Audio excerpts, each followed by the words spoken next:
Hello friends, स्वागत करते हैं आप सबका इस यूट्यूब चैनल में। दोस्तों इस वीडियो में हम लेकर आ चुके हैं यहाँ पे क्लास 10th वालों के लिए चैप्टर वाइज क्वेश्चंस। दोस्तों नंबर सिस्टम संख्या पद्धति का शॉर्ट टाइप क्वेश्चन, ठीक है ना, जहाँ पे 2 से 3 मार्क्स के क्वेश्चन पूछे जाते हैं, वो सारे क्वेश्चन हम लोग यहाँ पे करने वाले हैं। अगर आप भी दोस्तों क्लास 10th के छात्र हैं और आने वाले बोर्ड परीक्षा में शामिल होने वाले हैं दोस्तों, तो इस वीडियो को शुरू से लेकर अंत तक जरूर देखेगा, ठीक है।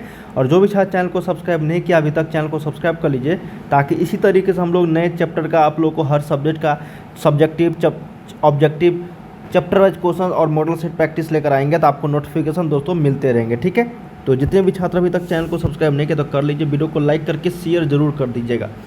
दोस्तों यहाँ पे हम लोग को वेबसाइट के माध्यम से भी तैयारी करवाना है ना, जहाँ से आप लोग starkstudy.com गूगल पे लिखिएगा, लिंक आपको वीडियो के डिस्क्रिप्शन में देखने को मिल जाएंगे। इसी वेबसाइट पे दोस्तों आप लोग को हर चैप्टर वाइज ऑब्जेक्टिव सब्जेक्टिव अपने मोबाइल पे प्रैक्टिस सेट कर सकते हो ऑनलाइन टेस्ट के माध्यम से, ठीक है। तो जाके ज़रूर विजिट कीजिएगा, गूगल पे लिखिएगा starkstudy.com, ठीक है। चलिए हम लोग यहाँ पे नंबर सिस्टम को पढ़ते हैं दोस्तों। इससे जितने भी क्वेश्चंस पूछे गए हैं शॉर्ट टाइप, वो सारे हम लोग करने वाले हैं। देखिए दोस्तों, कुछ हम लोग चीज़ें यहाँ पे जो इम्पोर्टेंट चीज़ है इस चैप्टर से रिलेटेड, उसको हम लोग सबसे पहले जान लेते हैं। नंबर सिस्टम संख्या पद्धति याद रखना है दोस्तों। देखो, यूक्लिड विभाजन एल्गोरिथम प्रमेय का 2 धनात्मक पूर्णांकों ए और बी, जहाँ पे ए बी से बड़ा होगा, ठीक है ना, के लिए ऐसी अद्वितीय पूर्ण संख्याएं क्यू और आर विद्यमान है कि ए बराबर बी क्यू प्लस आर, जहाँ पे आर का वैल्यू 0 से बराबर या फिर बड़ा और बी से हमेशा छोटा होना चाहिए। ये था दोस्तों यूक्लिड विभाजन एल्गोरिथम ए बराबर बी क्यू प्लस आर, ठीक है, इसको याद रखना होगा। सेकेंड नंबर है कि यदि प्रमेय संख्या पी बाई क्यू में क्यू का मान, ठीक है, 2 के पावर n गुने 5 के पावर m के रूप का हो, जहाँ n और m पूर्ण संख्या हैं, तो p बाई क्यू का दशमलव प्रसार क्या होगा, शांत होगा। यहाँ से काफ़ी सारे प्रश्न बनेंगे, अभी जस्ट हम लोग पढ़ेंगे तो आप लोग को पता चलेगा। अन्यथा जो भी संख्या आएगी दोस्तों वो अशांत आवर्ती कहलाएगा, ठीक है, अशांत आवर्ती। थर्ड नंबर में है कि अप्रमेय संख्या का दशमलव प्रसार हमेशा अशांत अनावर्ती होगा। ये चीज़ आप लोग यहाँ पर ध्यान रखना है दोस्तों। जितने भी अप्रमेय संख्या होंगे उस सभी का दशमलव प्रसार क्या होगा, यहाँ पे अशांत अनावर्ती होगा, ठीक है। चलिए अब हम लोग क्वेश्चंस करते हैं। पहला प्रश्न आ चुका है दोस्तों, कहा गया है कि 23/2 के पावर 3 5 के पावर 2 का दशमलव प्रसार क्या होगा। अब देखिए, अभी जस्ट हम लोगों ने पढ़ा कि अगर कोई संख्या p बाई क्यू के रूप का हो, जहाँ पे q का वैल्यू 2 के पावर m गुने 5 के पावर n के रूप का हो, तो उसका दशमलव प्रसार क्या होगा दोस्तों, शांत होगा। अभी जस्ट हम लोगों ने पढ़ा, ठीक है। तो यहाँ पे क्या है क्वेश्चंस में कि 23/2 के पावर 3 गुने 5 के पावर 2 है ना। तो ये यहाँ पे देखो, ये हो गया आपका p और ये हो गया 2 के पावर m गुने 5 के पावर n आया ना। इसके जगह पे है 2 के पावर 3 गुने 5 के पावर 2 और p के जगह पे कितना है 23।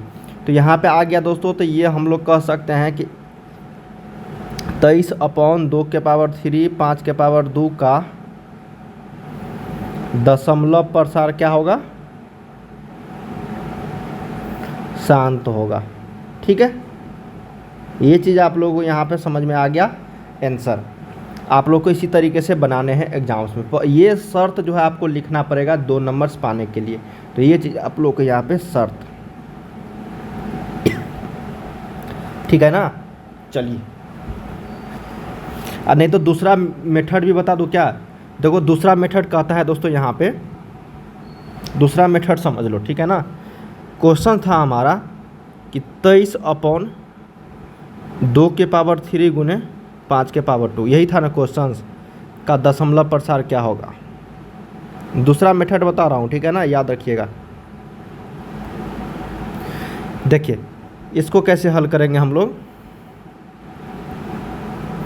इसको हल करने के लिए दोस्तों देखिए, हम लोग 23/2 के पावर 3 5 के पावर 2 बराबर, इसको हम लोग क्या करेंगे ना, 23 अब देखिए 2 इंटू 2 के पावर 2 गुने 5 के पावर 2, इस तरीके से लिख सकते हैं। ठीक है, लिख सकते हैं ना हम लोग।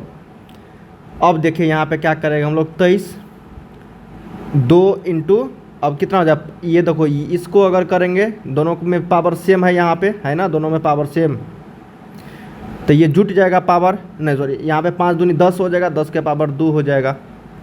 तो ये कितना हो जाएगा बताओ आपका, 23 गुने, ऊपर नीचे हम 5 से मल्टीप्लाई कर देंगे, ठीक है ना, 23 गुने 5 बट्टा 10 इंटू 10 स्क्वायर। तो ये हो गया दोस्तों 115/1000। ठीक है, तो ये हो गया कितना, 0.115। ये क्या है आपका बताओ, ये एक परिमेय संख्या आ गया दोस्तों, और ये P/Q के रूप का आ गया। ठीक है, तो इस तरीके से हम लोग कह सकते हैं कि इसका दशमलव प्रसार शांत होगा। हालांकि ये मेथड आप लोगों के लिए सबसे बेस्ट था दोस्तों, तो इसको आप लोगों को यहाँ पे याद रखना होगा। चलिए अगला प्रश्न देखते हैं। सेकेंड नंबर कहा गया है कि बिना लंबी विभाजन प्रक्रिया किए बताए कि 77/210 का दशमलव प्रसार शांत है या फिर अशांत आवर्ती। अभी जस्ट हम लोगों ने पढ़ा दोस्तों, कहा गया है क्वेश्चन में कि 77/210 का, देखते हैं दोस्तों ये P/Q के रूप का है। यहाँ पे हम पता करते हैं क्या Q का मान, क्या Q का गुणनखंड 2 के पावर 5 और m 5 के पावर n के रूप का है क्या। ठीक है, तो हम लोग देखो 77/210, क्या इस दोनों में कोई कॉमन है दोस्तों, कॉमन मतलब गुणनखंड है 77 और 210 में, नहीं कटेगा आपस में, तो चलिए नहीं कटेगा दोस्तों, तो इसको हम लोग करते हैं हल। ठीक है, 77 और 210 का हम लोग क्या करेंगे, यहाँ पे गुणनखंड निकालेंगे, तो हो जाएगा 2 105 3 35 5 और ये 7। तो देखिए दोस्तों 77 2 गुने 3 गुने 5 गुने 7, क्या दोस्तों यहाँ पे P/Q के रूप में Q का वैल्यू 2 और 5 के रूप का आया क्या, नहीं ना आया, के रूप का नहीं है, इसलिए 77/210 का दशमलव प्रसार क्या होगा दोस्तों, अशांत आवृत्ति होगा।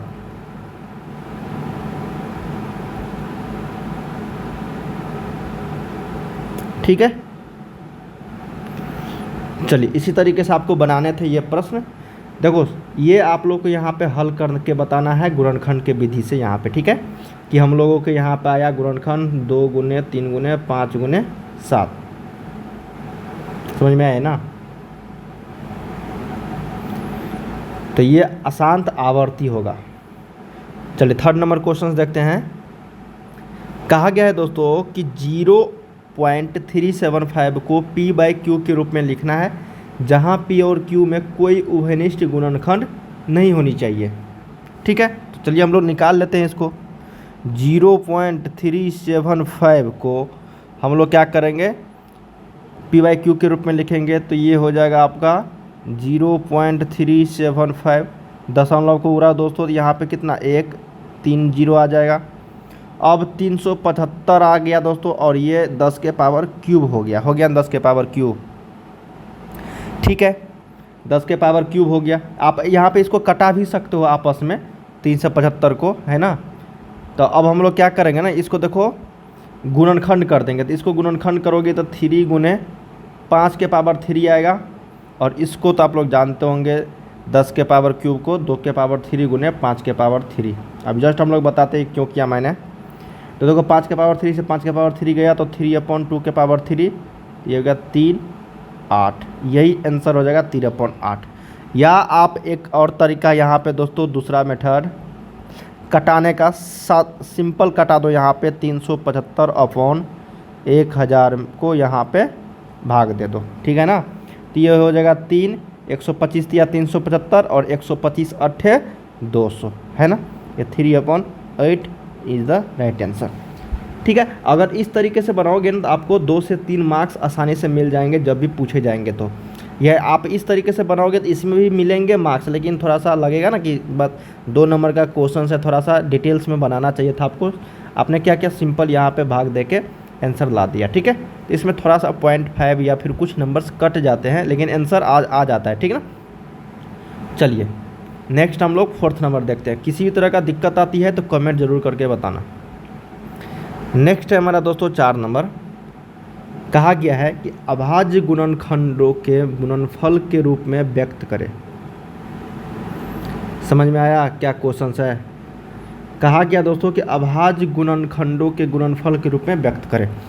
जैसे यहाँ पे क्वेश्चन है आपका एक में 98, तो 98 को क्या करोगे दोस्तों, आप अभाज्य गुणनखंड में व्यक्त करोगे तो 98 में आप यहाँ से इस तरीके से 49 आएगा 7, तो ये हो गया आपका 2 गुने 7 के पावर 2। यही हो गया दोस्तों इसको अभाज्य गुणनखंड। क्या हो गया? ये अभाज्य गुणनखंड हो गया, ठीक है।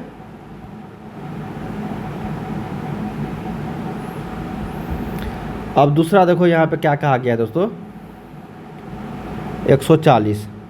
तो 140 का अभाज्य गुणनखंड निकाल लो आप। 70, 35, 5 और 7, तो ये हो गया 2 स्क्वायर 5 गुने 7। तो यही होता है दोस्तों आपका क्या, अभाज्य गुणनखंड, ठीक है। ये भी हो गया आपका अभाज्य गुणनखंड। इसी तरीके से आपको 3rd नंबर निकालने हैं 7429, और इसी तरीके से आपको 4th नंबर निकालने हैं 192, ठीक है।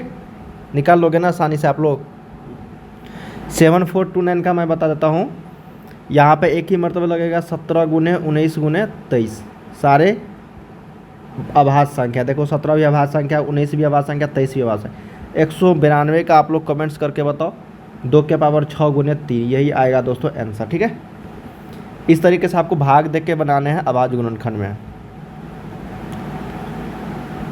नेक्स्ट प्रश्न, नेक्स्ट है दोस्तों हमारा 5 नंबर। कहा गया कि अभाज्य गुणनखंड विधि से 8, 9, 25 और मौसा और लौसा निकालिए। अभाज्य गुणनखंड विधि से किसका किसका, 8, 9 और 25 का, ठीक है। तो सबसे पहले चलिए हम लोग 8 का गुणनखंड निकालते हैं। तो 8 का क्या होगा, 2 गुने 2 गुने 2। 9 का निकालते हैं दोस्तों, क्या हो गया, 3 गुने 3। 25 का निकालते हैं हम लोग 5 गुने 5। अब देखो यहाँ से आता है दोस्तों आपका मौसा निकालने का तरीका। मौसा, देखिए मौसा हम लोग इसको बोलते हैं ना, जो तीनों में हाईएस्ट कॉमन हो। तीनों में क्या कॉमन है, 2 2 सभी में है क्या, नहीं है। 3 है किसी में और में, तीनों में होना चाहिए। जो भी कॉमन लेंगे हम लोग, ठीक है, हाईएस्ट कॉमन लेंगे तीनों में। कहीं भी नहीं है, इसमें भी नहीं है, 25 वाला में भी। तो मौसा बराबर क्या हो जाएगा यहाँ पे 1। जिसमें कोई कॉमन्स नहीं हो दोस्तों, उसमें मौसा कितना आएगा, 1 आएगा। इसलिए हम लोग को बोला जाता है, दोस्तों एक शर्त है यहाँ पे कि सभी अभाज्य संख्याओं का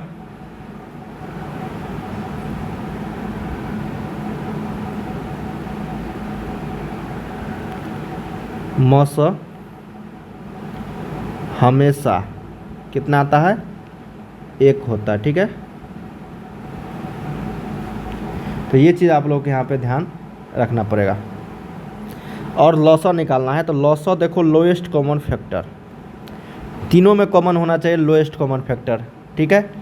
तो कुछ नहीं है दोस्तों, तो इसका मतलब 2 के पावर 3 गुने 3 के पावर 2 और 5 के पावर 2, ये सभी को मल्टीप्लाई करके आप लोग को निकालना पड़ेगा। इसका आ जाएगा 1800। कितना आ जाएगा दोस्तों, 1800। ये आपका हो गया यहाँ पे एलसीएम तीनों का, ठीक है ना, तीनों का हो गया 1800, ठीक है।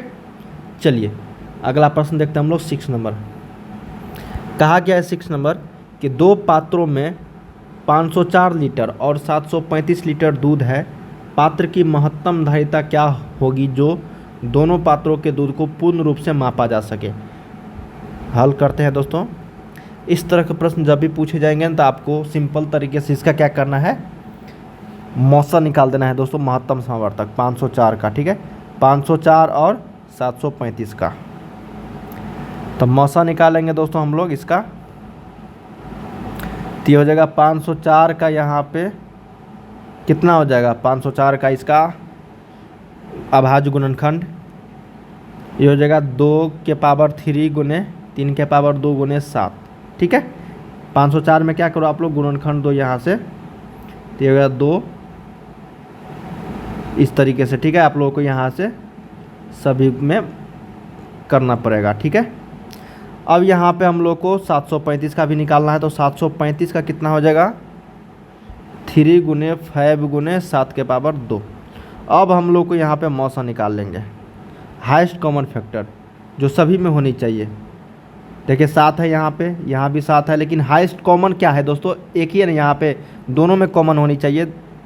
ठीक है, तो यहाँ पे एक 7 है, चलो 2 किसी में है, एक में है, लेकिन 2 इसमें नहीं है, तो उसको छोड़ देंगे हम लोग। फिर 3 है दोस्तों दोनों में, तो यहाँ पे 3, तो ये हो जाएगा 7 3 21, तो यही हो जाएगा 21 लीटर। पात्र की महत्तम धारिता क्या हो गया दोस्तों, महत्तम धारिता 21 लीटर हो जाएगा। ठीक है, आंसर। ठीक है दोस्तों, तो यहाँ पे आंसर हो जाएगा आपका 21 लीटर।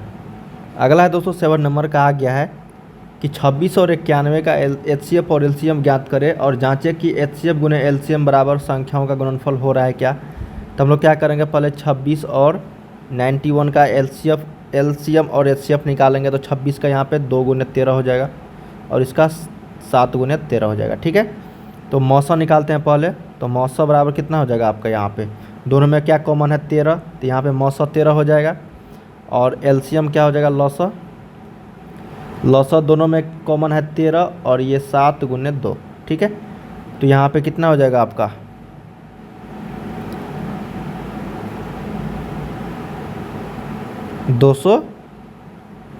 नहीं 26 और 91 का ना, तो 26 और 91 का आपका यहाँ पे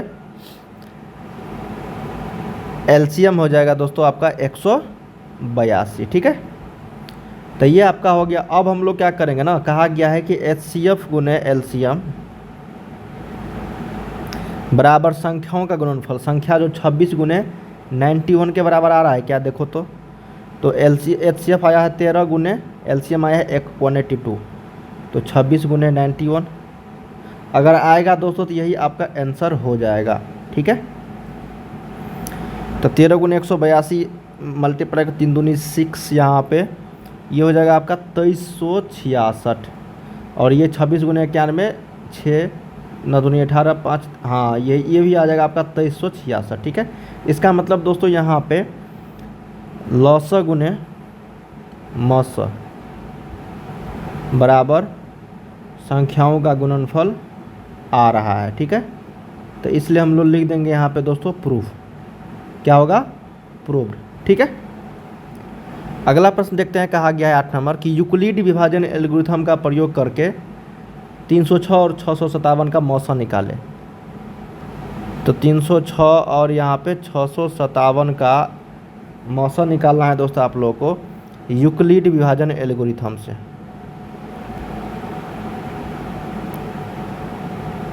यूक्लिड विभाजन एल्गोरिथम से। ठीक है, तो यूक्लिड विभाजन एल्गोरिथम क्या होता है, a बराबर BQ प्लस R और a का मान हमेशा क्या होगा, b से बड़ा होगा। ठीक है, तो यहाँ पे a का मान क्या होगा 657 बड़ा वाला और b का मान 306। निकाल दो HCF इसका, 657 b के जगह पे 306 गुने 2, कितना 306 गुने 2 612, कितना बचा दोस्तों यहाँ पे 657 में से अगर 612 हम लोगों ने घटाया तो कितना बचा आपका 45। ठीक है, अब देखो यहाँ पे ये वाला इधर रखेंगे, समझ में आ रहा है ना, तो 306 और ये 45 को फिर b के जगह पे, आप लोग अगर पढ़े होंगे यूक्लिड विभाजन एल्गोरिथम तो आप लोग को पता चल रहा होगा किस तरीके से ये बनाया जा रहा है। ठीक है, तो 306 बराबर 45 गुने 6 प्लस कितना बचेगा 36, फिर 45 को इस साइड रखेंगे तो 45 बराबर 36 गुने 1 प्लस 9, फिर अब हम लोग यहाँ पे 36 रखेंगे दोस्तों, तो ये हो जाएगा इधर आपका यहाँ पे 9 गुने 4 प्लस 0।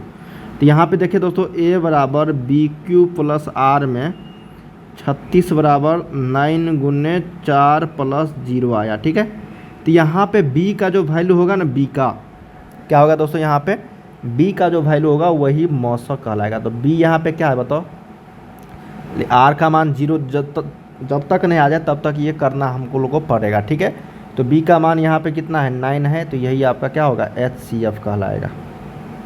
तो HCF बराबर कितना, 9 आ जाएगा। ठीक है, चलिए अगला प्रश्न देखते हैं। कहा गया है कि 0.6 के ऊपर रेकरिंग है दोस्तों, इसको आप लोगों को परिमेय संख्या के रूप में व्यक्त करना है। 0.6 के ऊपर रेकरिंग है। चलिए हम लोग मानते हैं दोस्तों कि माना कि x बराबर 0.6 के ऊपर रेकरिंग, 6 के ऊपर रेकरिंग होता है दोस्तों, तो इसका मतलब क्या होता है बताओ, 0.666 इस तरीके से इनफाइनाइट तक। ठीक है, तो यहाँ पे हम लोग को क्या हो गया, x बराबर 0.6666। अब हम लोग क्या करते हैं ना कि दोनों ओर देखिए किस तरीके से बनाया था, दोनों ओर 10 से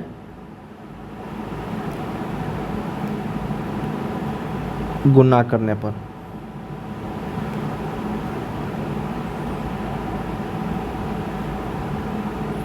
तो यह जगह 10x बराबर 0. यहाँ पे 10 से मल्टीप्लाई तो 6.666 आ जाएगा। तो 10x 6 प्लस 0.66 लिख सकते हैं क्या इसको, और हम लोग जानते हैं इसका मान x हम लोगों ने माना था यहाँ पे। ठीक है ना, तो यह जगह 10x 6 प्लस x, अब ये x इधर आ जाएगा तो 9x बराबर 6, यहाँ से x का मान आ गया दोस्तों 6/9, तो 2/3। यही आपका आंसर आ जाएगा यहाँ पे 0.6 के ऊपर रेकरिंग का मान आ जाएगा 2/3। ठीक है, चलिए तो यहाँ पे तो दोस्तों ये आ गया आपका आंसर। अगला प्रश्न 10 नंबर, कहा गया है कि किसी परेड में 616 सदस्यों वाली एक सेना आर्मी की टुकड़ी को 32 सदस्यों वाले एक आर्मी बैंड के पीछे मार्च करना है। दोनों समूहों को समान संख्या वाले स्तंभों में मार्च करना है।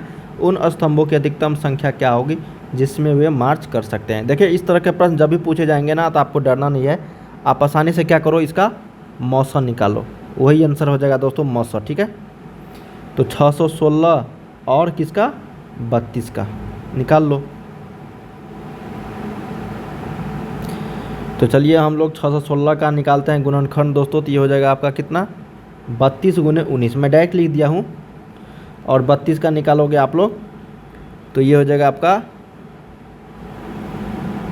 कितना हो जाएगा बताओ, हाँ ये 32 गुने 19 प्लस यहाँ पे 8 आ जाएगा। ठीक है ना, 8 32 को इस साइड करोगे तो ये हो जाएगा 8 चौके 32, 8 गुने 4 प्लस 0, तो b के जगह पे जो आता है वही मान हो जाता है 8, तो यही आपका HCF हो गया। ठीक है, अब मैंने क्या किया ना, ये a बराबर बी क्यू प्लस आर पे मैंने कर दिया। यहाँ पे आप 616 और 32 का डायरेक्ट मौसा निकालोगे ना मौसा, तभी इसका मान 8 ही आएगा। ठीक है ना, इसलिए याद रखिएगा यहाँ पे। तो दोस्तों हम लोगों ने यहाँ पे इस चैप्टर से, संख्या पद्धति चैप्टर से 10 क्वेश्चंस आप लोगों को मैंने बताया है। यहाँ पे इस तरह के प्रश्न पूछे जाते हैं आप सभी के एग्जाम्स में। ठीक है, तो चलिए दोस्तों हम लोग मिलते हैं नेक्स्ट वीडियोज में दूसरे टॉपिक्स को लेकर, दूसरा चैप्टर बहुपद। उम्मीद करते हैं इस वीडियो के माध्यम से आप लोगों को ज़रूर समझ में आ गया। वीडियो को लाइक करके शेयर ज़रूर कर दीजिएगा, और चैनल पे जाके वेबसाइट पे विजिट कर लीजिएगा।